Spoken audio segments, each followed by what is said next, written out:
Bom dia, boa tarde, boa noite, nação bugrina. Bem-vindo a mais um Arquibancada Guarani. Hoje, o de número 276, para esse pós-jogo de um vergonhoso Guarani 0, Bragantino 1. Hoje tá o humor nosso, de todos nós bugrinos, está muito péssimo.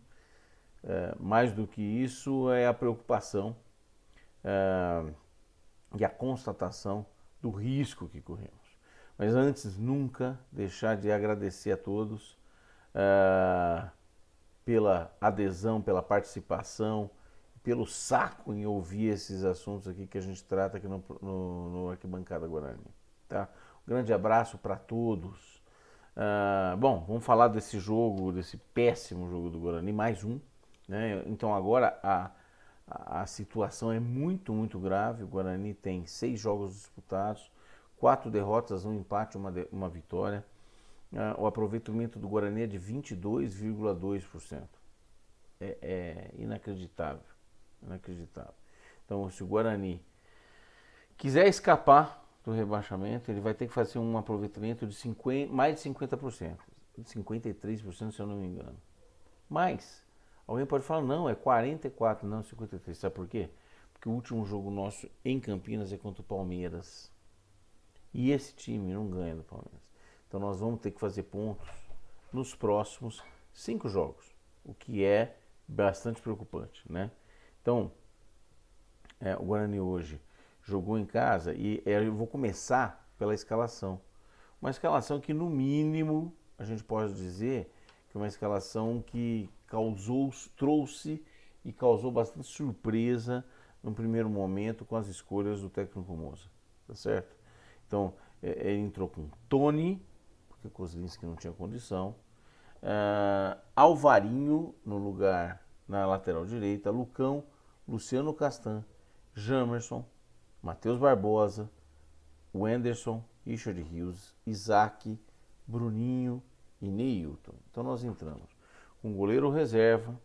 Na lateral direita ele deixou os dois laterais nossos no banco, Diogo Matheus e o Lucas Marques, e colocou o Alvarinho improvisado, né, na lateral direita. Sendo que o principal jogador do Bragantino, para minha surpresa, está no outro lado, né? Está na nossa esquerda, no lado direito deles. Né? Ou seja, nós prendemos os nossos dois laterais. O Alvarinho não sai. E o Jamerson, que sai, ficou preocupado porque tinha o principal ponto de ataque do Bragantino em cima dele. Então não pôde sair muito também. Então complica. Complica inclusive do ponto de vista estratégico. Né? Nós tivemos a estreia do Matheus Barbosa e do Isaac. Eu acho que até aí muita gente queria, eu mesmo tinha sugerido. Mas de novo, lá na frente jogou com Bruninho e Neilton só, sem um centroavante. Então esse time jogou de uma maneira surpreendente para mim, inexplicável e que eu não concordo de uma certa forma com a primeira escalação, o primeiro formato que entrou no Guarani hoje. Né? E aí, coincidência ou não, o Guarani foi amplamente dominado no primeiro tempo. Né? O primeiro tempo, até os 15, 20 minutos eu diria, todos os domínios territoriais eram do Bragantino. Não que o Bragantino tenha tido grandes chances, teve algumas. Teve um gol anulado, bem anulado, de passagem, mas já levava perigo. Teve muito mais escanteios. As ações foram todas definidas pelo Bragantino. E o Guarani jogou muito mal. Tivemos uma primeira chance única aos 36 minutos do primeiro tempo. Né? Nesse gol onde foi anulado o gol, o Tony fez boa defesa. Faz boa defesa, a bola bate na trave, retorna para o cara que estava impedido e marca o gol. Né? Então, o primeiro tempo amplamente dominado pelo Bragantino, e o Guarani não tinha ação nenhuma, né? Ou reação em relação a isso. A defesa se mostrou boa. O que eu vi de bom, eu acho que o Wenderson fez boa partida. O Wenderson fez boa partida no período que jogou. Ele jogou até os 63 minutos. O Matheus Barbosa menos que ele, mas não comprometeu. Acho que com o Matheus Barbosa e o Wenderson, a defesa fica mais protegida, sim. Mas falta pra gente, sem dúvida nenhuma, um meia de criação e um cara que coloque a bola para dentro, né? Principalmente nessa formação que foi a opção do Moza, né? Bom, no intervalo ele mudou duas vezes. Ele tirou Neilton e colocou o Rafael, que eu acho uma boa escolha, e tirou o Isaac e colocou o Derek. Tanto o Derek quanto o Rafael não entraram mal, entraram bem. Mas o time ainda carecia de criatividade. Que pese a diferença entre os dois elencos, levando em conta que de fato o Bragantino é um melhor time do que o Guarani, apesar disso, o Guarani jogou muito pouco dentro de casa. O Guarani agrediu muito pouco e estava muito vulnerável até tomar mais gols do Bragantino. Aos 53 minutos, ou no primeiro lance de perigo, 8 minutos do segundo tempo, o Guarani toma o primeiro gol. Né? Um cruzamento do Arthur lá da ponta direita, a bola passa pela nossa defesa, passa pelo centroavante, lá pelo atacante do Bragantino, e passa pelo nosso goleiro. Vi muita gente elogiando o Tony. O Doni tem boa estatura, eu não acho que o Doni é um frangueiro, mas ele falhou. Na minha opinião, no gol houve uma falha do Tony, sim. Ele fez uma boa defesa no primeiro tempo, fez defesas normais, tudo o resto que eu vi no jogo, e tomou um gol que não se toma. Muita gente passou o pano para ele, disse que, enfim, diferentes opiniões. Na minha opinião, eu não acho ele melhor que o Kozlinski. Eu não acho ele um frangueiro. Eu não acho ele um Rafael, aquele outro que a gente tinha lá. Né? Mas não é melhor que o Kozlinski, com todos os problemas que o Kozlinski eventualmente pode ter. Não acho ele melhor. Então acho que o Kozlinski volta, se voltar no próximo jogo, volta a titular normalmente. E aí, no segundo tempo, o Guarani teve algumas chances a mais do que o primeiro, porque o primeiro praticamente não existiu. Mas muito pouco que agredisse, algumas jogadas específicas e particulares, uma que o Derek fez, o Bruninho jogou razoável, o Rafael fez alguma outra gracinha e o Richard Rios também.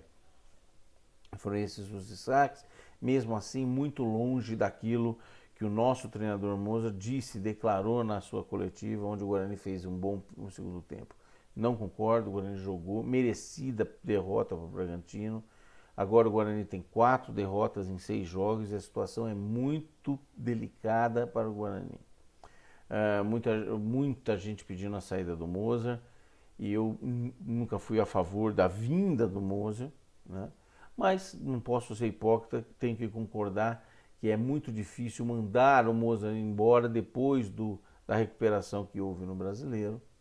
Mas ficar refém do Mozart agora, eu não acho bom. O trabalho que está sendo feito nesse instante não é bom. A montagem da equipe tem lacunas. Acho que hoje nós temos ainda, com as correções feitas nesse momento, ainda falta um meia pra gente, ainda falta um cara que meta a bola para dentro do gol. Né? Ele precisa. O Derek, por exemplo, é um cara muito esforçado, mas precisa ser municiado. Não foi municiado, mas não mete a bola pro gol. O Bruninho, por exemplo, nós vamos falar dele, fez razoável partida, mas é o pé murcho. É um pé murcho. Ele não chuta pro gol, quando chuta, sabe? A finalização não é mortal, não é letal, e ele não tem para quem arrumar. No primeiro tempo, principalmente, não teve. Então, a situação é bem delicada. Eu não sou contra a demissão do técnico, acho que nós temos que fazer alguma coisa, porque o próximo jogo contra a Portuguesa, que nós vamos tratar no detalhe no pré-jogo, é ganhar ou ganhar. É vitória ou morte. Não tem outra opção.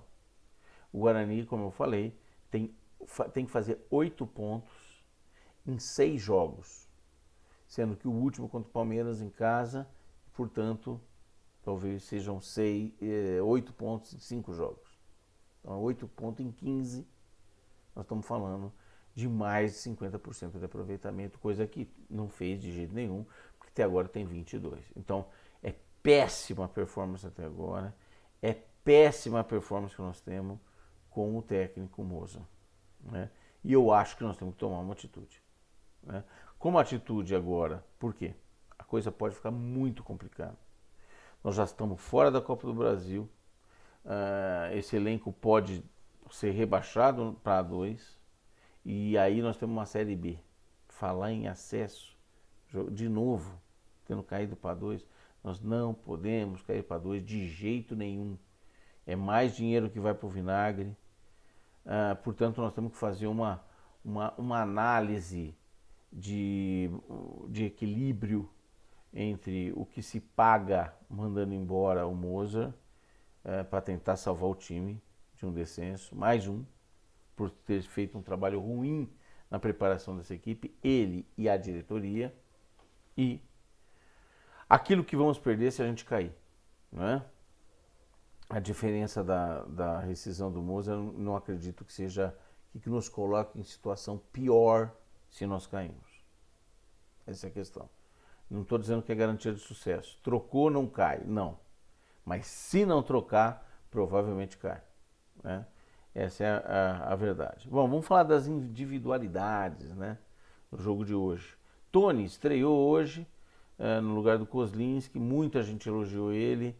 Eu não achei nada demais e ainda tomou um gol que não se toma. Não se toma. Falhou, na minha opinião. A gente fala tanto do Kozlinski de mão de alface, sei que lá, fez a mesma merda. Para mim, 4,5 pro Tony. Alvarinho, um cara parado na lateral, tentando marcar, mesmo assim era um João Bobo. 4,5. A zaga, bem como sempre, não evitou o gol, mas não foi mal na partida, tanto um quanto o outro, Lucão, Luciano Castan, 5,5 e 5,5. O Jamerson, talvez a melhor partida dele, hein? Talvez a melhor partida. Apesar de que não luziu como na Série B do ano passado, mas é um cara com uma força física impressionante. Hoje se destacou pela marcação. Ele estava com o cara mais perigoso na frente dele ali, e mais do que isso, o Arthur fazia a dobra com o Hurtado, que era o lateral direito deles, toda hora triangulando, um sarceiro do lado dele. E ele foi muito bem na defesa. Vigoroso, um cara que vai para cima, tenta cruzar, luta o tempo inteiro, corre pra caramba. 6,5 Jamerson. Matheus Barbosa não estreou bem, não vi nada demais, já vi ele jogando melhor em outras equipes. A notícia boa é que ele vem para ser primeiro volante, então é um cara que marcou, saiu pouco pro jogo, apareceu pouco também. 5. O Anderson, eu gostei bastante dele. Eu acho que essa é a dupla de volante que nós temos que ter, né? Os dois, mais o Richard Rios e um meia, o Giovanni Augusto, por exemplo, que é o melhorzinho que nós temos. 5,5 para o Anderson. Richard Rios, ele é muito talentoso. Ele corre até o fim do jogo. No final do jogo ele estava aí na ponta direita fazer cruzamento. Ele, no primeiro tempo, aos 36 minutos, ele fez a melhor jogada, deu um corte no cara do Bragantino. O cara está na placa de publicidade até agora. Ele leva perigo, mas ele de vez em quando ele é meio atabalhoado. Hoje não errou passe quase, mas é meio atabalhoado no seguinte, para carregar a bola. Então está sempre tropeçando, escorregando, deixando a bola para cá e para lá. E além de tudo tem um cotovelinho meio surto, meio frouxo. Então tomou um cartão amarelo, podia ter sido vermelho, tá? Ele tem aquele cotovelinho arisco, né? Mas é bom jogador, necessário para o Guarani, um cara que agrega. Isaac, eu quero ver mais, mas ele foi o jogo. É aquela pergunta que eu tinha feito no pré-jogo: se ele ia ser de quando o Isaac chegou, o Isaac do final. Ele foi o que chegou. Não jogou bem, não. Não foi bem. Então o Richard Rios eu vou dar 6, né? E o Isaac 4,5. Não foi bem. Bruninho, um dos melhores do jogo, e na frente foi muito bem. No primeiro tempo ele deu 2 arrancadas importantes e aí chutou mal.